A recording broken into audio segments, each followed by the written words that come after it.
Друзья, приветствую вас на канале, посвященном погоде рынка недвижимости Украины. Сегодня мы с вами будем подводить итоги уже прошедшего 2025 года и будем говорить о рынке жилой недвижимости города Харькова.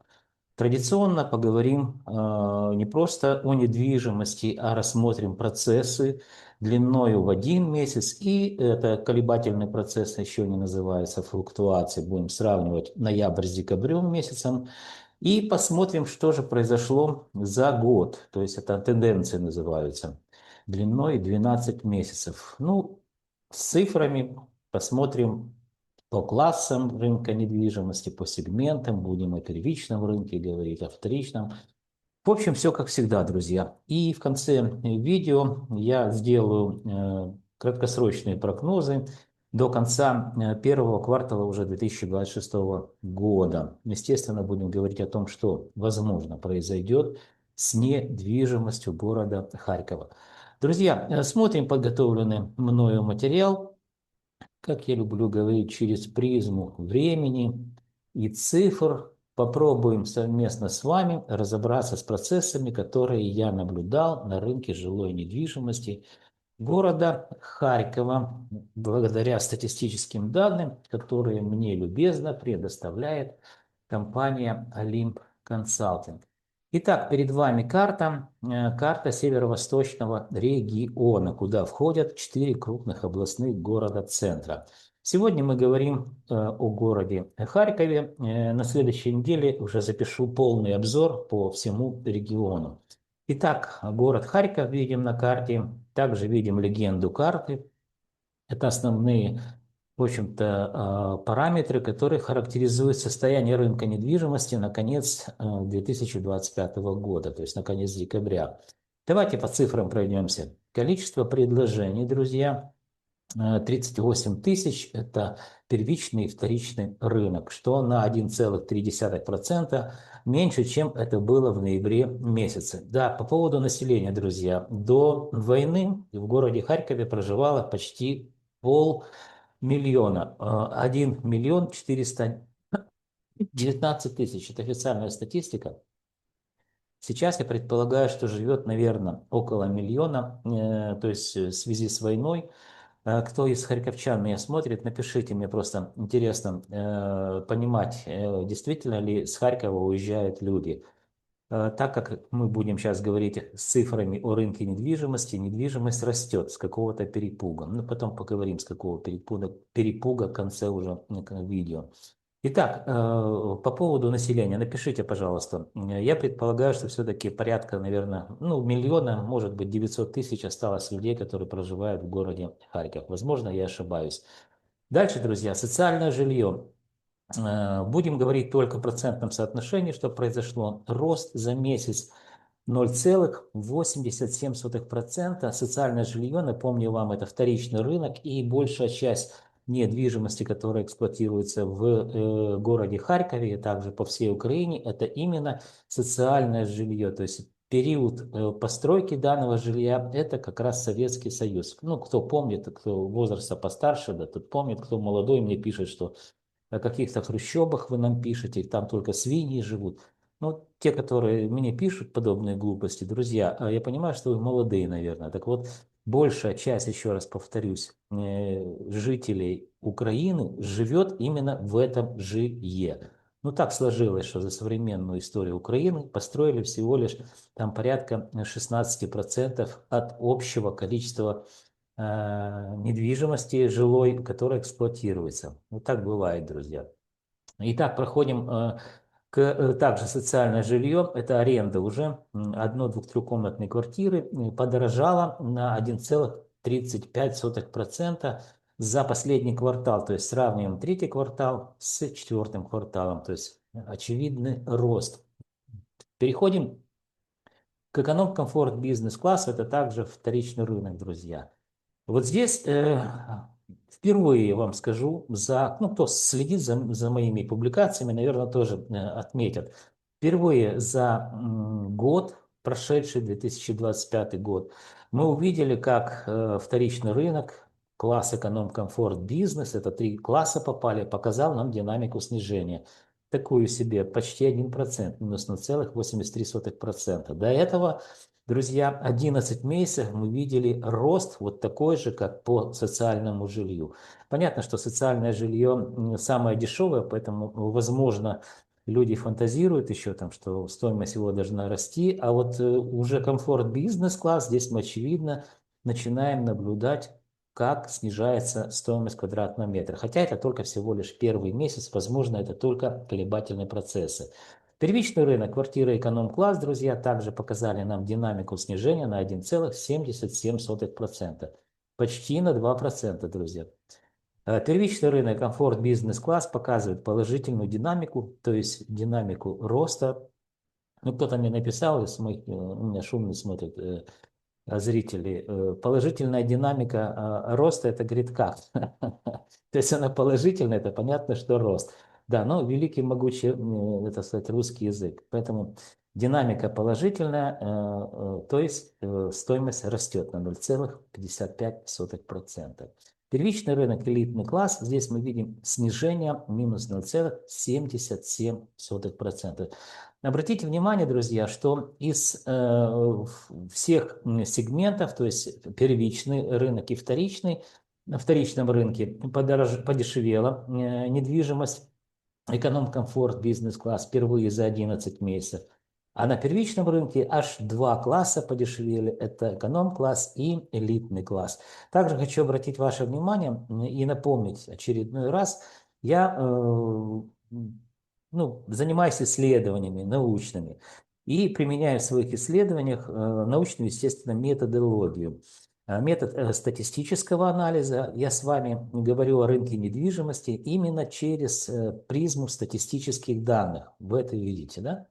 Также применяем метод классификации, что позволяет, в общем-то, очень сильно, так сказать, отделять стоимость от, то есть стоимость, правильно так, стоимость различается в зависимости от класса. И вот на примере, допустим, первичного рынка элитный класс 1414 долларов за квадратный метр и первичный рынок квартиры эконом-класс 554 доллара за квадратный метр.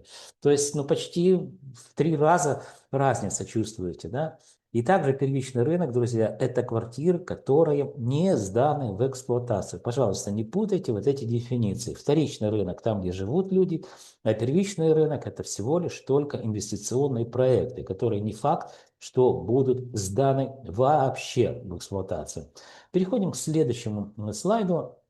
Здесь мы с вами уже более подробно, декомпозированно разберемся, что произошло в городе Харькове с социальным жильем в разрезе административных районов. Вы это видите.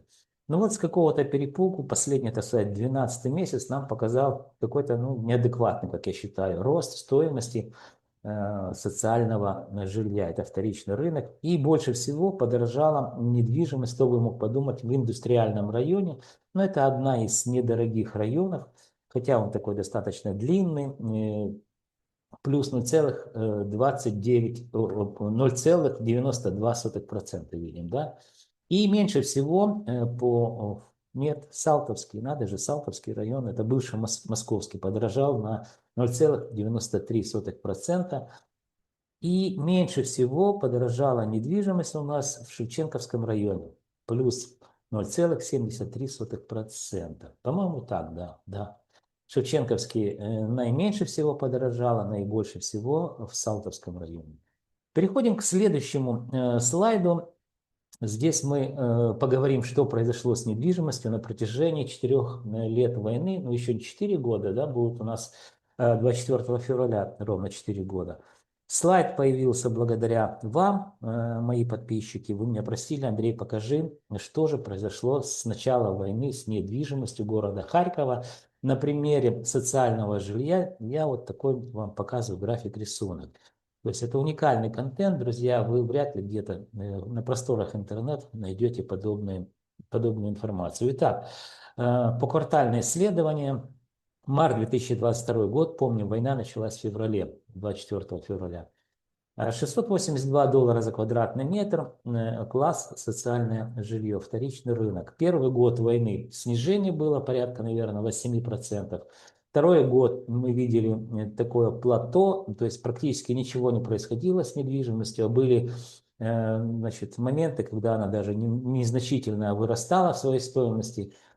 Самый такой тяжелый год для рынка недвижимости — это третий год войны, 2024 год.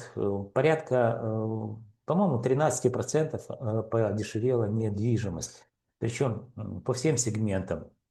И вот 2025 год, который тоже уже прошел, на удивление оказался годом, когда стоимость квадратного метра незначительно подросла, там, по-моему, в годовом измерении то ли 4%, сравнивать, если декабрь 2024 года с декабрем 2025 года. По-моему, 4,5%, но мы дальше посмотрим, уже более короткий график.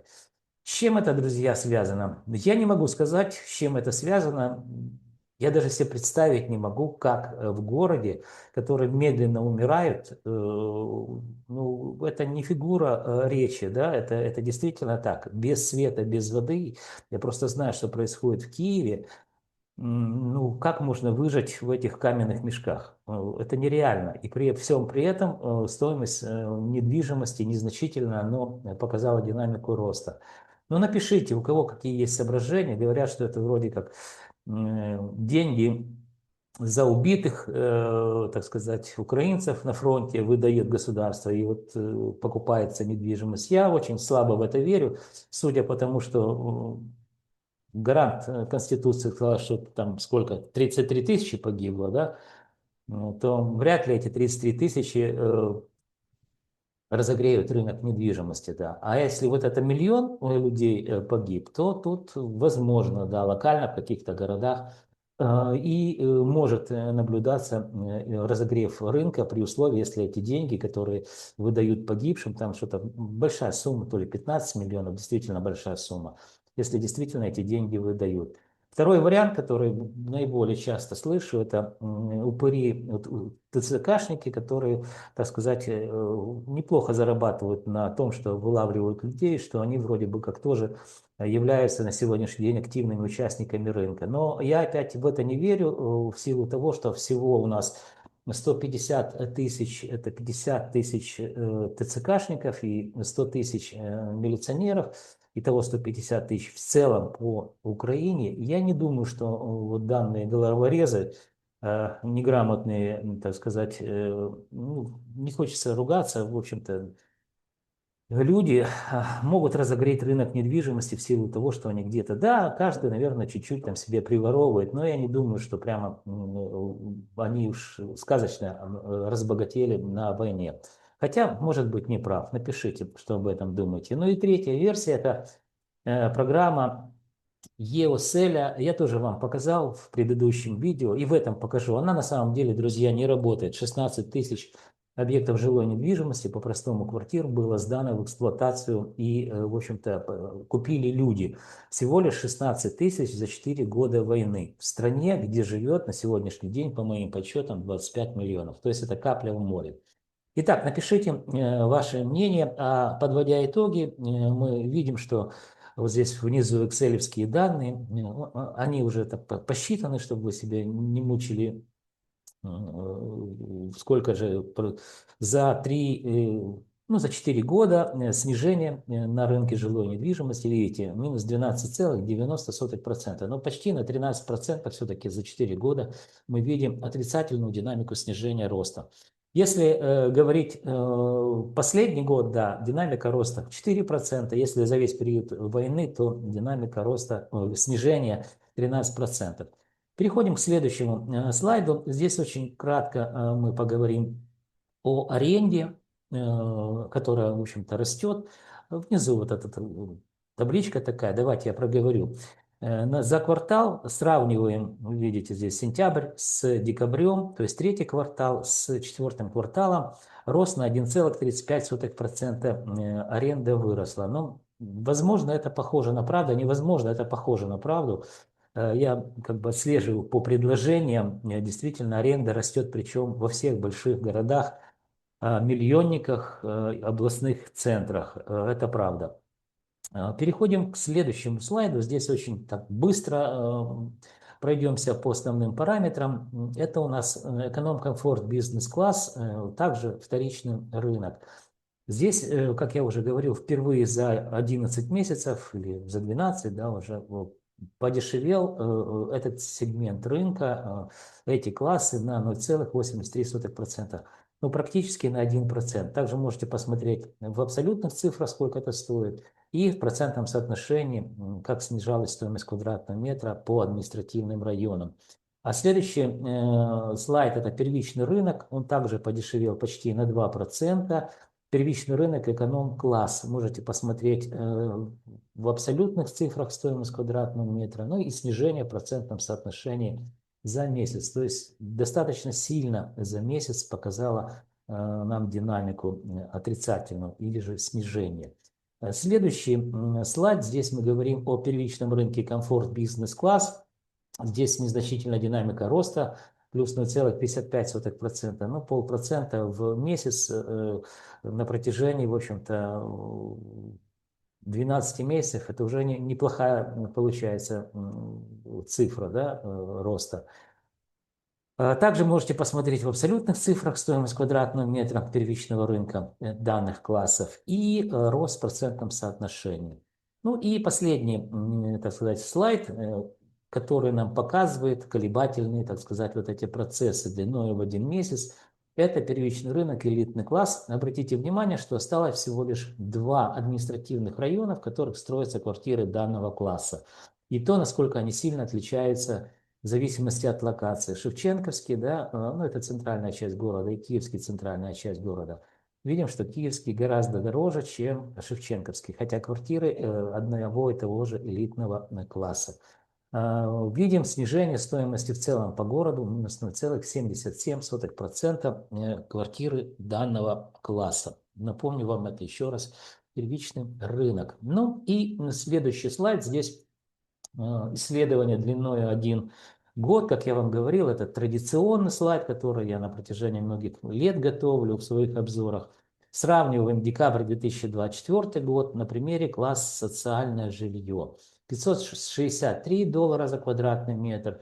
И уже декабрь 2025 года $594 за квадратный метр. В целом рост 5,51%. Да, видите, я сказал 4,5, а тут 5,5%. 5,5% в годовом измерении, друзья, это за год. Ну, правда, это безумие. Многие там меня ругают, почему-то считают, что я риэлтор, и пытаюсь им впарить непонятно что. Друзья, я не риэлтор абсолютно. Я говорю, как оно есть, поэтому стоимость растет, но для этого нет внутренних, потом мы будем говорить, никаких показателей, которые бы говорили о том, что, как оно называется, рынок должен расти, потому что рынок недвижимости, очень кратко, тезисно, это составляющая или сегмент украинской экономики. Так вот, внутренний региональный продукт Харьковской области, друзья, он ниже плинтуса. Зайдите, посмотрите, это же открытые данные. И не может рынок недвижимости расти в отличие, так сказать, ну, вторичный рынок. Мы сейчас о вторичном говорим, класс социальное жилье. Почему? Ну, во-первых, потому что он продается за доллар.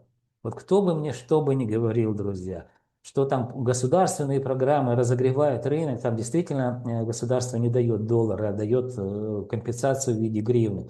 Но это единичный случай, абсолютно единичный случай, потому что эти программы не работают. А так вторичный рынок исключительно продается и покупается за доллары, ну или может быть за евро, в зависимости от пожелания, так сказать, продавца или там, покупателя, как они договорятся. Поэтому не может на вторичном, вернее, на вторичном рынке, сейчас мы о вторичном рынке говорим, в долларах расти стоимость квадратного метра. Но мы ее фиксируем. Ну, куда от этого деться? Статистика есть, я ее показываю. Также, друзья, мы готовим для крупных украинских банков, системных банков, индекс рынка недвижимости на протяжении многих лет и заграничных банков, которые работают на территории Украины. Он положительный в данном случае, показываю здесь, видите, единичка, запятая 0,55. Что такое индекс? Индекс недвижимости – это изменение стоимости, в данном случае класс социальное жилье показываю вам, во времени, квадратного метра во времени. Он считается просто, этот индекс, если у вас есть статистические данные. Показываю 594, делим на 563, получаем рост 5,51% в годовом измерении, естественно. Или же вот этот положительный индекс роста единичка, запятая 0,55. Друзья, немного саморекламы. Мы готовим подобные индексы для финансовых учреждений. Меня смотрит также фокус-группа людей, которые работают в этих финансовых учреждениях. И специалисты, это, как правило, управление по рискам или риск-менеджменту, они по крупицам собирают данную информацию. Она для них архиважна. Почему? Потому что они знают, как меняется стоимость денег во времени. А я один из немногих в Украине знаю, как меняется стоимость квадратного метра также во времени. И вот на примере данного графика рисунка я вам показал, как в абсолютных цифрах, насколько стоимость квадратного метра изменилась, так и в процентном отношении, так и индексов здесь. Да? Поэтому, друзья, кто меня смотрит, именно люди, работающие в банках, найдите мой телефон в описании YouTube канала, это Viber телефончик, напишите или созвонимся, или переписка, как удобнее, составим техническое задание, и раз в квартал вы будете получать полный обзор и картинку по всей недвижимости, под которую ваше финансовое учреждение выдало финансовые ресурсы какие-то, да. То есть это и карты будут, это будут и графики, это будет в разрезе сегментов, это будет по всем сегментам рынка недвижимости, их порядка 12. Сейчас я имею в виду и домовладение, и земля любого целевого назначения, также коммерческую недвижимость, в которую входят торговая, офисная, административные здания, производственные, складские. В общем, эта информация для вас, друзья, архиважна. Еще раз повторюсь, наша с вами вот эта синергия знаний. Вы знаете, как меняется стоимость денег во времени, а я знаю, как меняется стоимость квадратного метра недвижимости в Украине по времени. В общем-то, эта синергия поможет и вашему бизнесу, и мне, и компании Олимп Консалтинг дальше, в общем-то, мне заниматься наукой, компании, естественно, развиваться. Это была реклама, друзья. Переходим к следующему слайду. Здесь мы, подводя итоги, сравним два рынка. Это рынок по предложениям, квартиры, которые выставляются для продажи. Я просто повторюсь, вот этот график, рисунок мы подробно разобрали. Рост плюс 5,51% за год по предложениям. Мы с предложениями работаем. А вот внизу здесь рынок аренды, также по предложениям. И вот смотрите, что здесь произошло. Смотрим в нижняя строка. Рынок аренды 4,63% это рост за год по аренде, а по предложениям квартиры, выставляемые на продажу, показал 5,51%. То есть даже обгоняет, чем рынок аренды. Да, друзья, по поводу вот этого рынка аренды, в следующих видео я буду записывать, я уже это делал в нескольких видео, будем разбирать, что такое пассивный доход. Много это или мало, 4,5, ну 4,63% в годовом измерении рост аренды, то есть мы будем говорить о стоимости денег, для того, чтобы люди, которые, так сказать, ну, я не хочу призывать ни к инвестициям, ни к приобретению недвижимости, потому что сейчас мне тут напишут опять, вот тут пропагандой занимаешься. Мы просто обсудим эти цифры, вот чисто как человек, который работает с цифрами, поговорим о стоимости денег на внутреннем рынке, поговорим о стоимости денег, так сказать, в Евросоюзе, да, это учетная ставка, кто не знает, на внутренних рынках, это учетную ставку, которую, допустим, у нас Национальный банк, вы можете посмотреть, устанавливает, да, это основные характеристики стоимости денег на внутреннем рынке. И вот тогда все станет ясно. Я считаю, что для прифронтового города, ну так, чтобы короче, 4,63% роста аренды, это, друзья, очень много. Ну, реально это очень много. Связано, наверное, с тем, что может быть военный живут, снимают в аренду квартиру, поэтому город прифронтовой, поэтому рынок аренды как-то разогревается. А вот что с предложениями, почему растет стоимость квадратного метра, здесь я могу как бы догадываться, ну давайте потом попозже об этом поговорим к концу видео. Следующий слайд. Я теперь вот уже подхожу медленно и уверенно к внутренним показателям, которые характеризуют состояние рынка недвижимости. Помните, я вам говорил, что для того, чтобы прогнозировать, я применяю, в общем-то, ну, во-первых, для того, чтобы прогнозировать, вы должны понимать, что на рынок недвижимости влияют факторы внешние и внутренние. Внешние факторы очень сложно предугадать, это в данном случае, допустим, война, да, как она будет развиваться, как будет двигаться фронт, так и будет меняться стоимость квадратного метра, это очевидно. Могут быть еще там какие-то внешние факторы, голословные заявления, что завтра война закончится. Это мы на второй год войны слышали, и как люди, которые продавцы востряли и решили продавать по европейским ценам свою недвижимость в том же городе Харькове. А вот внутренние показатели, они как раз и формируют истинное положение дел на рынке недвижимости. То есть стоимость очень сильно зависит, стоимость недвижимости очень сильно зависит от внутренних показателей, к которым мы сейчас и перейдем. Один из основных показателей – это количество сданного в эксплуатацию нового жилья. Я 2024 год взял, сравнил с довоенным годом в целом по Украине. Вот здесь видите, да, снижение на 33%, округлю в большую сторону. А теперь давайте у Харьковской области. Видите, что 2024 год здесь, друзья, что? Это не только город Харьков. Еще раз напомню, это Харьковская область. Конфиденциальная информация для служебного использования. Такая аббревиатура. А по-простому здесь ничего, друзья, не строится на первичном рынке. Кто-то мне из харьковчан пишет, что Андрей, говоришь полную ерунду. Я живу в Харькове, вижу, как строят и как грибы появляются новые, так сказать, новостройки.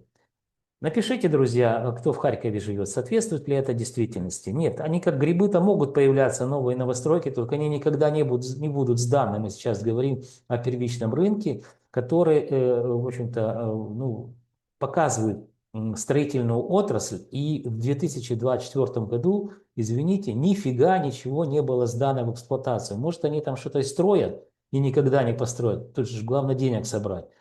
А там уже видно будет. Но это официальная статистика, можете перепроверить. То есть один из ключевых показателей, который характеризует состояние рынка, перестали строить компании-застройщики. Задайте себе вопрос и ответьте на него. Почему? Я думаю, что, скорее всего, это неплатежеспособное население. А следующий слайд. Здесь за первое полугодие 2025 года, ну, другой информации нет. А сейчас там поменяли, слушайте, сайт. Вот помните, был такой анекдот, все было бы хорошо, если не стали улучшать. То есть улучшили служба статистики свой сайт, и там вообще нифига нет никакой информации. То есть, ну, вот как бы старая информация есть, а новой нет. А старый вот этот не поддерживается уже. Ну, мы за первые полгода посмотрим, чтобы объективно рассматривать ситуацию, что же произошло за первые полгода 2025 года. Харьковская область, друзья, показываю вам, видите, ничего здесь не построено от слова совсем. Вот здесь 478 единиц. Это в сельской местности дома, а люди, кто там построил, скорее всего, просто, может, сдал в эксплуатацию, да, зарегистрировал БТИ. Вот эти дома здесь присутствуют. Сельская местность, не путайте, мы сейчас говорим о первичном рынке, о строительной индустрии в Харьковской области. Она перестала как такова работать, то есть сдавать в эксплуатацию новое жилье. Но это тем, кто мне написал, что я занимаюсь пропагандой, и в городе Харькове, как грибы, появляются новые новостройки. Вот за полгода 2025 года ничего не было сдано. Я думаю, что из-за оставшейся, если служба статистики это будет публиковать, мы не увидим ничего на первичном рынке. То есть показатель, характеризующий состояние рынка в целом. Следующий, друзья, показатель очень быстро. Это количество людей. Ну, здесь это такой общий показатель. Я вам говорил, что по моим подсчетам, и мы сейчас разберем подробно, в Украине сейчас живет порядка 20, наверное, 5 миллионов Оттолкнемся от статистики, которая официально 2022 год, первый квартал, в Украине проживало 41 миллион 167 тысяч в целом. Также прошу обратить ваше внимание, в 1991 году, когда Украина стала самостоятельным, так сказать, государством, проживало 50, почти 2 миллиона населения. Вот как за период независимости, сколько там у нас, 30 лет прошло, да, как деградировала, и ну, это депопуляция называется, деградация общества, населения, то есть на 10 миллионов минус. То есть или уехали, или ушли в мир другой. Ну, хочу сказать, что, друзья, в хорошем государстве, в хорошей стране с развитой экономикой, ну, такое не происходит. Так это довоенная история. Теперь смотрим вверху. 7 миллионов 678 тысяч – это люди, которые уехали в Европу. Из них 4 миллиона 805 получили, так сказать, временной защиты. Как посчитали они вот эти 7 миллионов в целом, я не знаю. Но говорят, что эта цифра больше. Почему? Потому что кроме европейских стран есть же и Америка, правда, оттуда сейчас активно выгоняют украинцев. Есть же такие страны азиатские, то есть ну, 186 стран на глобусе, так сказать, да, земном, посчитали только Европу. Я думаю, что здесь больше гораздо людей, которые покинули территорию Украины. Теперь, это официально, кстати, ну, будем отталкиваться от официальной статистики Организации Объединенных Наций, у них на сайте можете почитать. 2 миллиона уехало в Россию, но Российская Федерация, уполномоченные чиновники говорят, что это 5 миллионов. А недавно я слушал Путина, он говорит, что порядка 10 или 12 миллионов. Ну, в общем, друзья, кто их считал? Как вот здесь, в России, беженцев, скорее всего, никто не знает точно сколько. Так и вот в Европе и в целом в другие страны, сколько уехало, тоже мы не знаем. Но берем те данные, которые хотя бы есть. 7 миллионов 678 это в европейские страны уехали, прибавляем 5 миллионов в Российскую Федерацию уехали, получаем 12 миллионов 678 тысяч. Добавляем 500 тысяч, это убитые, безвозвратно, так сказать, ушедшие из этой жизни молодые люди. И получаем, хотя 13 миллионов 178 тысяч. То есть это люди, которые, скорее всего, ну, с этими это понятно, с убитыми, то есть, а вот уехавшие, я думаю, что, скорее всего, не вернутся они в Украину, потому что, ну, куда возвращаться? Вот сегодня по городу Киеву минус 17 температура воздуха, да, а квартиры без отопления, воды в высокоэтажке нет, ну, электричество есть. Но это ж не жизнь, друзья. А не дай бог, если, помните, трагедия была в Алчевске, разморозятся трубы. Их же никогда, друзья, не восстановят. Я вам приводил пример по структуре жилого фонда. Всего лишь 15% это новое жилье, которое было построено за период современной Украины. А остальные, сколько это? 100 минус 15, получается у нас там 75, да, или 85? 85% это все старое жилье со старыми коммуникациями. Если это все разморозится, то никто никогда не восстановит это. Я в этом даже не сомневаюсь. Я это вижу, как медленно на протяжении последних 10 лет разрушается в целом жилищно-коммунальное хозяйство и инфраструктура, которая обслуживает дома. Поэтому это будет трагедия, друзья, реальная. Итак, переходим к тому, что ну, занимательная математика, да. 41 миллион 167 – это то, что люди у нас остались, так сказать, до начала войны, минус то, что мы собрали информацию, 13 миллионов 178 тысяч, получили 27 миллионов 988 тысяч. Но с учетом того, что, друзья, еще раз, кроме европейских стран, существуют еще страны, куда уехали украинцы, сколько погибших, я взял 500 тысяч, но на самом деле, если украинские пропагандисты говорят, что Российской Федерации погибло миллион и больше, то ну, можно ровно столько же брать со стороны Украины. Но не бывает так, что Российская Федерация, которая превосходит по вооружению, по численности, да, потеряла в 2 раза больше. Ну, это пропагандист, да, этот, как его, Гарант Конституции, ну, правда, это было полгода назад, сказал, что там, по-моему, 33 тысячи всего погибшими людьми. Поэтому я все-таки предполагаю, что вот здесь не 28 миллионов, а можно смело убирать, ну, как минимум 3 миллиона, да, которые не учтены. Ну, получим вот 25 миллионов, это похоже на правду, друзья. Ну, напишите ваши соображения, может, я где-то ошибся. Но я предполагаю, что 25 миллионов. То есть второй показатель, который характеризует людской капитал, помните, квартиры равно люди, да, ну понятно, что в квартирах же люди живут, не марсиане. И вот депопуляция населения Украины просто катастрофическая. Переходим, соответственно, квартиры кому не нужны? Ну, может, завезут марсиан или с Луны кого-то завезут. Может, они будут жить в этих квартирах. Но, естественно, я это, как она называется, с сарказмом говорю.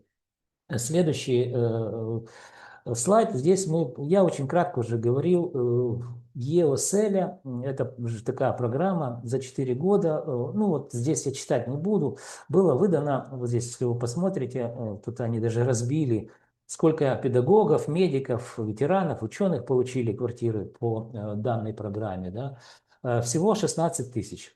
Можете посчитать вот эти данные, вот этот, видите, вторичный рынок 10 462 квартиры, потом 5 тысяч это жилье построенное и сданное в эксплуатацию, еще 1000 объекты на этапе строительства. Вот этих 16, так сказать, тысяч, друзья, за весь период войны. Ну, это как капля в море, да? Говорит, что капля в море, если она очень сильно соленая, то значит море стало еще соленее. Ну, глупость, правда? То есть несопоставимые просто цифры. Ну и напоследок, наверное, давайте тоже 25 миллионов. Помните, мы с вами пришли к такому несложному, в общем-то, подсчету. Осталось людей в Украине. Здесь, естественно, и старики, и дети, и женщины. Дам другую информацию. Это довоенное, видите, есть такое понятие, как сейчас оно в Европе называется рабочая сила. Ну, вот прям точно характеризует. Раньше это называлось экономически активное население с 14 до 70 лет, а сейчас рабочая сила. Ну, еще мобилизационный ресурс можно, да, говорить. Так вот, до войны было 16 миллионов 600 тысяч людей, которые относятся к этой категории рабочая сила, которые способны что-то зарабатывать. Сейчас, друзья, я так думаю, что если осталось у нас ну, порядка, ну, возьмем с учетом того, что миллион безвозвратно ушел из этой жизни, сколько убежало, то есть, может быть, миллионов 5, наверное, я думаю, чуть больше есть. Ну, с учетом того, что это все-таки и женщины, да. И вот представьте себе, насколько количество людей, которые способны зарабатывать, естественно, покупать недвижимость, снижается, или, как помните, такая шагреневая кожа, да, вот сужается, как шагреневая кожа, и с каждым годом их меньше и меньше становится. То есть опять мы сейчас, видите, говорим о людском, так сказать, капитале. Итак, друзья, прошлись по внутренним показателям, которые характеризуют состояние, так сказать, в целом, вернее, показатели, которые влияют очень сильно на рынок недвижимости. Ну, а теперь о прогнозах. Первый квартал 2026 года, наступившего уже.